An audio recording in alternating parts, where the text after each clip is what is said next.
Noite, Deus, pela bênção de estarmos reunidos para adorar ao Senhor mais uma vez. Como é bonito ouvirmos cânticos que exaltam, glorificam o nome do Senhor Jesus, mas sabemos que a nossa sociedade não pensa desta forma.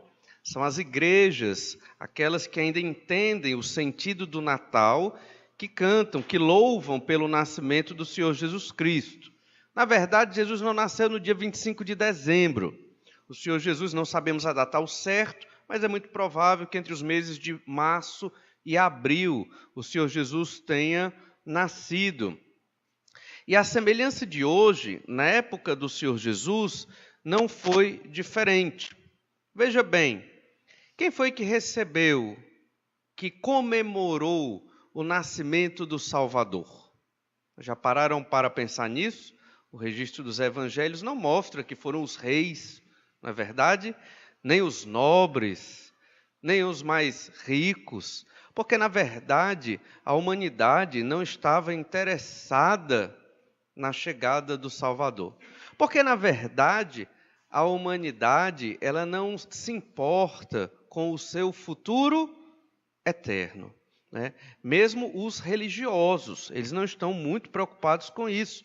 Veja que o povo de Israel tinha a promessa do Messias, desde Gênesis capítulo 3, verso 15, antes do povo de Israel existir como povo de Deus, já era anunciado a semente, o embrião do Evangelho. Nós chamamos esse texto de Gênesis 3,15 o proto-evangelho, porque ali é apresentado um ser humano que nasceria, obviamente, de uma mulher, e que esse ser humano esmagaria a cabeça da serpente e nos livraria da condenação dos nossos pecados. Quem cresce nesta verdade, naquela época, pela fé neste homem que viria, seria salvo. É o proto-evangelho, é a semente do evangelho. E esta mensagem, ela foi ampliada ao longo da revelação de Deus. Deus se revelou aos homens de modo especial, depois de se revelar a Adão, revelou-se a Noé e a outros, até chegar aos patriarcas Abraão, Isaac e Jacó, e assim aos príncipes, as tribos de Israel, os 12, onde foi formado o povo de Israel. Um povo que Deus preparou para pregar a mensagem de salvação na antiguidade. E esta mensagem de salvação sempre possuía no seu cerne, no seu centro, a vinda do Filho de Deus, um homem que também é Deus e que se sacrificaria para que os homens fossem salvos. Então, esta mensagem sempre foi pregada em todo o Antigo Testamento. Depois se soube que ele seria da família de Davi, da tribo de Judá, que nasceria em Belém, que nasceria de uma virgem. Soube-se até quem era o arauto, quem seria aquele que estaria preparando a chegada do Filho de Deus, deste que iria morrer pelos nossos pecados, sacrificar-se pelos nossos pecados.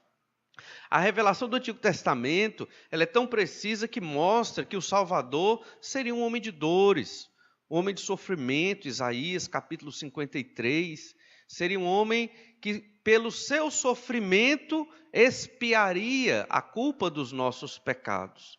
Eles sabiam, o povo de Israel sabia, mas quando chegou próximo do cumprimento desta promessa, da mais importante promessa feita por Deus para a humanidade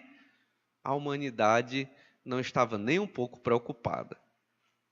Não fizeram festa, não é verdade? Não prepararam um nascimento digno do Filho de Deus, não é verdade?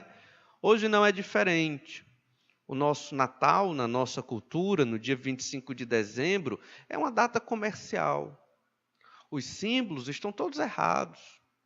Os símbolos natalinos não condizem com o nascimento e com a pessoa do Senhor Jesus Cristo. E o objetivo é outro. Agora, nós como crentes, como observamos desde o Novo Testamento, o cristão ele tem uma habilidade. Ele transforma o que é ruim em bom. né? Então, nós conseguimos transformar as trevas em luz. Por exemplo, hoje nós temos, eu digo, a sociedade tem uma festa aqui no Brasil chamada Carnaval. Nós transformamos em quê? Em retiro espiritual. Então, significa que nós temos essa capacidade de pegar aquilo que é ruim, que não presta, e fazer uma leitura segundo o que Deus quer. Por isso que nós pegamos o dia 25 de dezembro, que sabemos que é uma data comercial, que sabemos que não é a data do nascimento de Jesus, mas como já ficou na cultura, né, essa ideia de Jesus nesse dia, o nascimento de Cristo nessa data, nós aproveitamos. Aproveitamos essa data para adorar a Deus, para comemorar o nascimento do Senhor Jesus Cristo, como realmente deve ser comemorado. Eu digo realmente pensando numa limitação humana, porque como se comemora o nascimento, a chegada do Filho de Deus? Por maior festa que fizermos, por maiores louvores e cantatas e instrumentistas, os melhores do mundo e os mais consagrados, ainda não seria digno da festa que o Senhor Jesus deve receber pelo seu nascimento. Mas Deus, Ele é maravilhoso e todo-poderoso, e Ele fez com que os homens comemorassem o nascimento do Senhor Jesus. No texto que nós lemos, os anjos vieram. Os anjos vieram para comemorar, miríades e miríades de anjos louvando e cantando a Deus, porque chegou o Messias, porque chegou o Senhor Jesus Cristo, o Salvador. As promessas que foram dadas em todo o Antigo Testamento estavam se cumprindo naquele dia. Aquele dia do nascimento do Senhor Jesus foi o dia e é o dia mais importante da humanidade.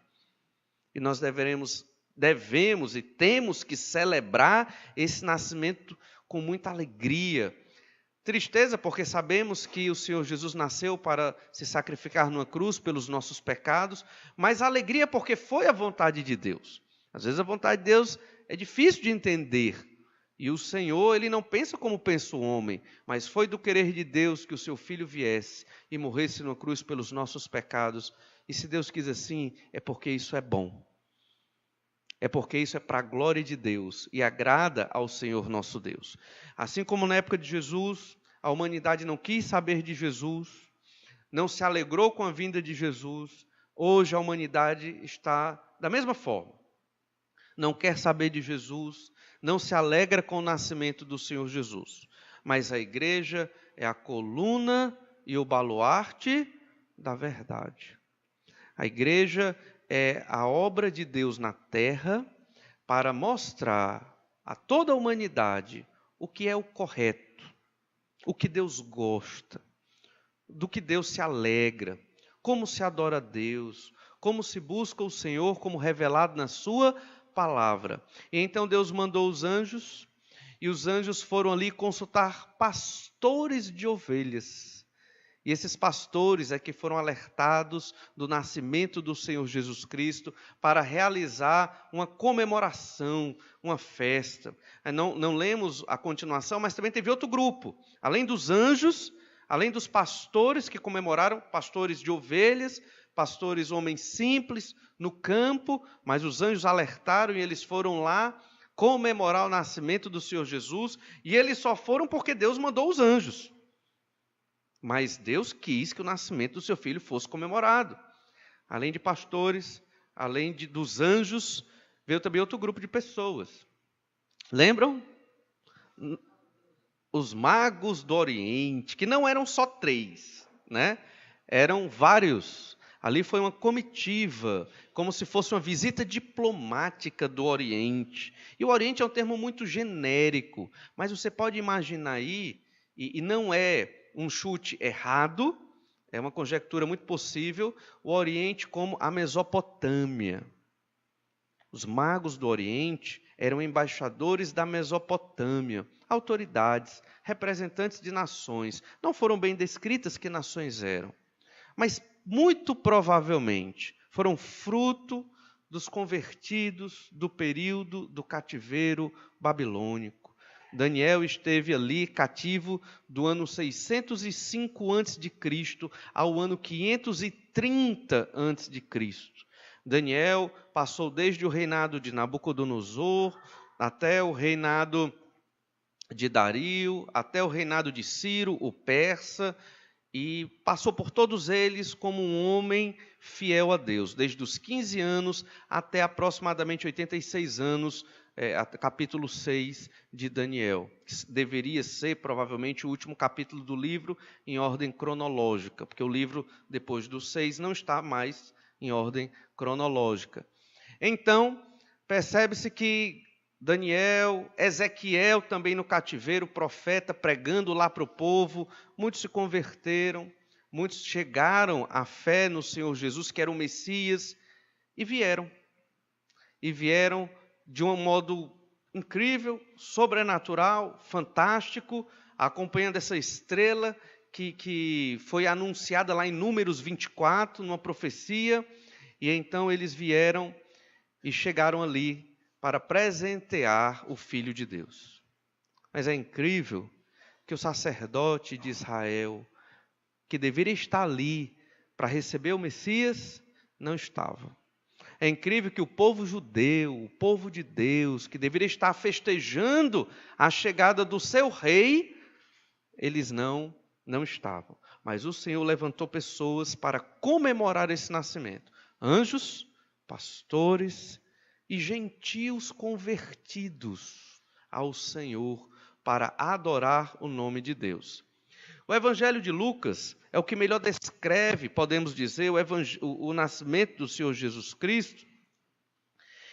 E Lucas, de modo emblemático, ele destaca algumas personalidades que representam os crentes fiéis. Quando Jesus nasceu, a nação de Israel estava imerso na incredulidade. Nós podemos até fazer um paralelo com a igreja. Jesus em breve vai voltar. Sempre quando pensamos no nascimento do Senhor Jesus, é a primeira vinda, nós lembramos que Jesus vai voltar. É provável que quando Jesus voltar, ele encontre poucas igrejas fiéis ao Senhor, ele encontre poucos crentes realmente adorando a Deus, lendo a palavra, dedicados à oração, preocupados com a obra do Senhor, preocupados no sentido de estar engajados na obra do Senhor. Talvez sejam poucos, até porque o próprio Senhor Jesus disse que o amor de muitos haveria de se esfriar. E então, Lucas, quando ele vai, antes de começar o ministério do Senhor Jesus Cristo, descrever esse ministério, ele apresenta algumas figuras emblemáticas. Uma foi Isabel e seu esposo Zacarias. Ele era um sacerdote. A maioria dos sacerdotes, naquela época, quase que esmagadoramente, eles não tinham a mínima fé no Senhor.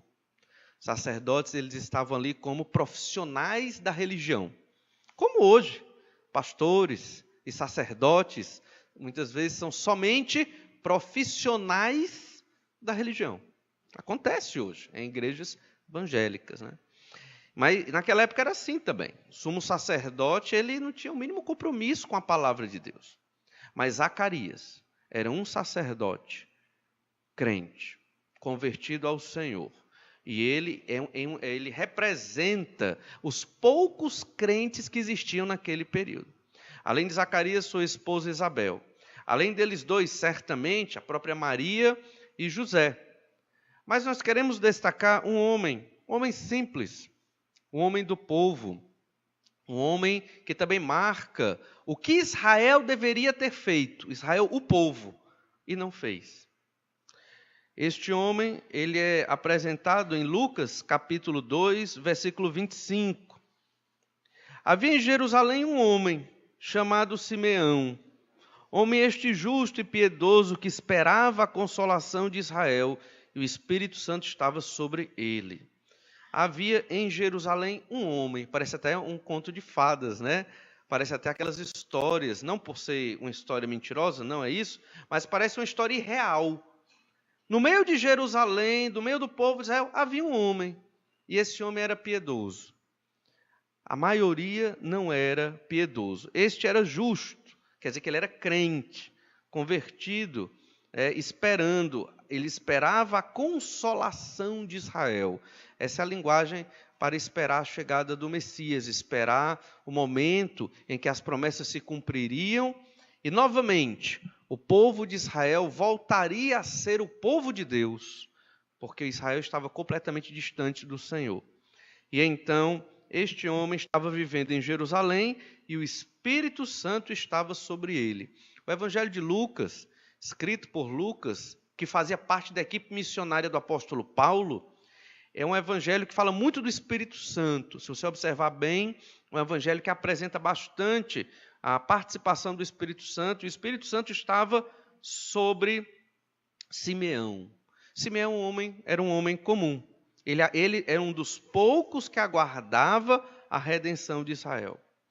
E diz o verso 26 que o Espírito Santo lhe revelou algo. Revelara-lhe o Espírito Santo que não passaria pela morte antes de ver o Cristo do Senhor.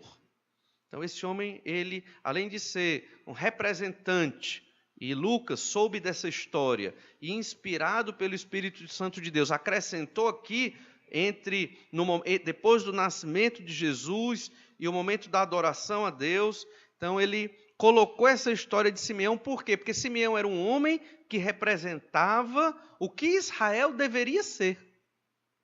Israel deveria estar aguardando ansiosamente a chegada do Messias. Quando será que o Espírito revelou isso para Simeão? Se ele era um homem, talvez, digamos, que ele tivesse aí seus 30, 40 anos de idade, ele recebeu esta revelação. Ano após ano, Simeão ficava esperando a chegada do Messias, como Israel deveria esperar, ansiosamente, porque ele sabia que quando ele visse o Messias, menino, ele estaria pronto para morrer. A vida de Simeão girou em torno disso. A vida de Simeão foi esperar a chegada do Messias, porque esta chegada era o momento mais importante de toda a humanidade. Verso 27. Movido pelo Espírito, foi ao templo. Então, certamente, veja quantas vezes o Espírito Santo aparece aqui, orientando Simeão. E então o Espírito orientou a ir ao templo, vá adorar, vá ao templo. Ele foi. E quando os pais trouxeram o menino Jesus para fazerem com ele o que a lei ordenava, os sacrifícios, Simeão o tomou nos braços e louvou a Deus, dizendo: Agora, Senhor, podes despedir em paz o teu servo, segundo a tua palavra, porque os meus olhos já viram a tua salvação, a qual preparaste diante de todos os povos. Ele já estava pronto para ir. A vida dele já chegou no seu ápice. Simeão já estava realizado. O que é que lhe realiza na vida? Né? São viagens, são bens? Que tipo de felicidade você está buscando? A felicidade para Simeão era ver o Salvador. Isso era o ápice da felicidade. Ele estava plenamente feliz porque ele viu o Salvador. O povo de Israel era para estar como Simeão. Senhor, o Messias chegou, o povo de Israel dizendo, né? Agora pode nos levar. Já temos tudo, já vimos tudo o que precisávamos ver, o cumprimento das promessas. Lá o livro de Hebreus, a carta aos Hebreus, diz que aqueles do Antigo Testamento, os da fé que viveram na velha aliança, eles saudavam de longe o cumprimento das promessas. A fé deles era uma fé para o futuro. A nossa fé hoje é uma fé que olha para o passado e que olha para o futuro. Olha para o passado porque nós cremos na palavra de Deus, na Bíblia Sagrada como palavra de Deus, que apresenta a chegada do Senhor Jesus Cristo, a razão, o fundamento da nossa fé e da nossa vida. E a nossa fé aponta para o futuro, porque hoje estamos aguardando ansiosamente a volta do Senhor Jesus Cristo. Você está aguardando ansiosamente a volta do Senhor Jesus Cristo? Ao ler na sua Bíblia, você fica esperando, será que é hoje? Será que é amanhã? Aí os jovens dizem, não, Senhor, os jovens dizendo, né? Deixa eu casar primeiro, depois Jesus volta, né? Será que é assim? Aí os casados já, não, Senhor, espere eu ter o meu primeiro filho, depois o Senhor volta. Não, Senhor, só tenho um, eu quero um casal. Volta depois que eu tiver o casal, né? Não, Senhor, mas agora eu tenho que terminar o mestrado, o doutorado. Por que o Senhor não volta depois? Não, Senhor, mas agora é a viagem da minha vida. Volta depois. Sempre vai ter alguma coisa que vai nos amarrar nesta terra. Enquanto tiver, isso aí é um sinal de que talvez não estejamos tão empenhados na obra e na visão que o Senhor Jesus quer para a sua igreja. Aquele jargão evangélico, você quer entregar a sua vida para Jesus? Ele não é só um jargão, ele é muito sério, é muito importante. E, na verdade, o Senhor Jesus foi que nos resgatou para nós podermos voluntariamente entregar as nossas vidas para Jesus. Alguns estão entregando 10%, outros 20%, outros 30%. Você vai entregar a sua vida 100% para Cristo quando você realmente estiver pronto para fazer tudo por Ele, sem reservas. Lendo a Escritura e sem reserva nenhuma, você diz, eu faço o que o Senhor mandar. O que eu leio na Bíblia, e realmente esse princípio bíblico é para eu seguir, vou seguir sem reservas. As nossas emoções, por causa da nossa cultura, são o que nos orientam hoje. Somos muito orientados na nossa fé pelo que sentimos. Temos que ser orientados pelo que está escrito, pela palavra de Deus. Simeão aguardava a chegada do Senhor Jesus e ele chegou ao ponto de dizer, minha vida, realizei tudo o que eu tinha para realizar na vida, porque peguei o Salvador nos braços, eu o vi. E então, verso 33, estavam o pai e a mãe do menino admirados do que dele se dizia. Simeão os abençoou e disse a Maria, mãe do menino, eis que este menino está destinado tanto para a ruína, como para o levantamento de muitos em Israel e para ser alvo de contradição. Também uma espada traspassará sua própria alma, para que se manifeste os pensamentos de muitos corações. No verso 32, Simeão revela aqui, pelo Espírito Santo de Deus, que ele veio para a revelação aos gentios, luz para revelação aos gentios e para a glória do povo de Israel. Jesus, ele não é só nosso, né, da igreja evangélica brasileira, da igreja batista Manancial, ele é um patrimônio nosso. E o Senhor Jesus, ele é para todas as nações, para ser pregado em todas as culturas. Talvez a nossa fé seja muito limitada, olhando somente hoje para a nossa realidade. Mas Simeão entendia a mensagem do Antigo Testamento, que a chegada de Jesus não era só para Israel, era para o mundo inteiro. Agora Israel deveria festejar, não festejou, não se alegrou, não comemorou. Jesus certamente teria uma missão difícil, como Simeão revelou. Ele traria, um certo sentido, dessabor, tristeza para alguns de Israel. Por exemplo, para o sumo sacerdote, para alguns sacerdotes, para o governador da Judéia, para os fariseus, para todos aqueles que não queriam seguir na fé genuína do Senhor Jesus Cristo. E Jesus seria, aos olhos deles, um problema. Jesus seria um problema. Mas para aqueles que haveriam de crer nele, o Senhor Jesus seria o que é? A salvação do perdido. Veja Simeão, um homem que representa o que Israel deveria sentir e fazer. Um homem que representa o que a humanidade deveria ter feito quando da chegada de Jesus. Mas a humanidade não quer saber disso. Não quer. Talvez até a igreja evangélica no Brasil, muitos também não queiram saber do que Jesus quer, do que Jesus ordena. As pessoas buscam Jesus hoje pelo milagre, pela bênção. Eles não buscam Jesus para ser fiéis, seguidores, adoradores do Senhor Jesus Cristo. Simeão queria, Zacarias, Isabel, Maria, José e a profetisa Ana, que é uma dessas figuras que Lucas destacou. Estes aqui eram crentes fiéis, que queriam servir e seguir ao Senhor Jesus Cristo. Nessa data do Natal, nós devemos, como igreja, refletir nisso. Primeiro, alegria, cantar alegres porque Jesus veio e nós fomos salvos da condenação dos nossos pecados. Nós já podemos morrer hoje e somos felizes. Você entende isso? Você já está realizado. Você já recebeu o máximo que um ser humano poderia receber. Você que creu em Jesus como seu único e suficiente Salvador. Se você não creu, fique triste, se desespere. Se você não vive na fé do Senhor Jesus, você tem todo motivo para sofrer.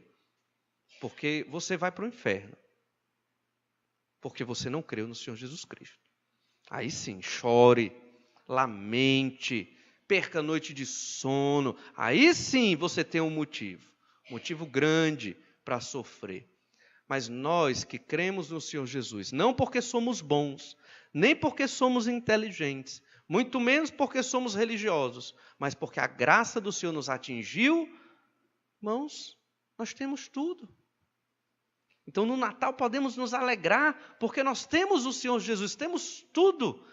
O resto é só acréscimo, é só bênção, é só graça de Deus. Até os problemas que enfrentamos, podemos enxergá-los como bênção e graça de Deus para o nosso crescimento, para o testemunhar do Senhor, para a glória do Senhor nosso Deus. Jesus é o ápice da história da humanidade, é o principal das nossas vidas. Não temos motivos de estar tristes. Se estamos, é porque somos pecadores. É porque, infelizmente, fomos corrompidos pelo nosso pecado e não temos entendimento. As nossas emoções não são estabilizadas como devem ser. A nossa mente não funciona como deveria funcionar. Porque o nosso pecado nos arrasou. Mas pela graça de Deus e pela palavra tão objetiva do Senhor, especificamente com tudo que nós cantamos e lemos hoje, e especificamente a vida de Simeão, nos chama a atenção para o real sentido do Natal. Nós não tocamos, infelizmente, no Senhor Jesus como Simeão. Não podemos fazer essa oração bonita que Simeão fez, que é como se fosse um cântico ali, mas fomos resgatados pelo sacrifício de Cristo. Recebemos o maior presente de todos. Temos a fé no Senhor Jesus e podemos viver em fé nele e certamente seremos felizes vivendo junto do Senhor até a volta do Senhor Jesus Cristo. É assim que você entende o Natal? Você vai, no dia 24, que é costume na nossa cultura, se reunir na sua família, fazer aquela ceia gostosa, né? Aí se você quiser me convide, que eu vou lá também participar da ceia. Brincadeira. Mas aí quando você estiver naquela ceia gostosa, comemorando, você tem que lembrar, o que é que eu estou comemorando? Chegada do Senhor Jesus, a minha salvação, porque eu não sou nada, não tinha nada, e fui redimido. Já pensou?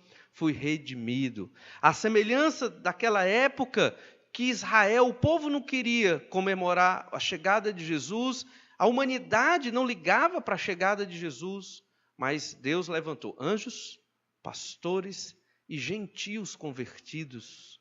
Hoje Deus levanta a igreja para comemorar a chegada do Senhor Jesus Cristo e aguardar ansiosamente pelo seu retorno. Vamos ter esta atitude no momento da ceia de Natal, vamos lembrar este real sentido e certamente o nome de Deus será glorificado. Vamos orar, pedir que o Senhor nos abençoe. Obrigado, Pai amado. Obrigado pelo privilégio que o Senhor nos dá de entoar louvores através de cânticos para Ti. Obrigado, Senhor, porque o Senhor é tão misericordioso que recebe o nosso culto para a honra e glória do Senhor. Obrigado, ó Pai, porque a Tua igreja se reuniu hoje para testemunhar do Senhor, para testemunhar sobre o Senhor, sobre a fé que o Senhor tem colocado em nós, sobre a salvação que recebemos de Ti.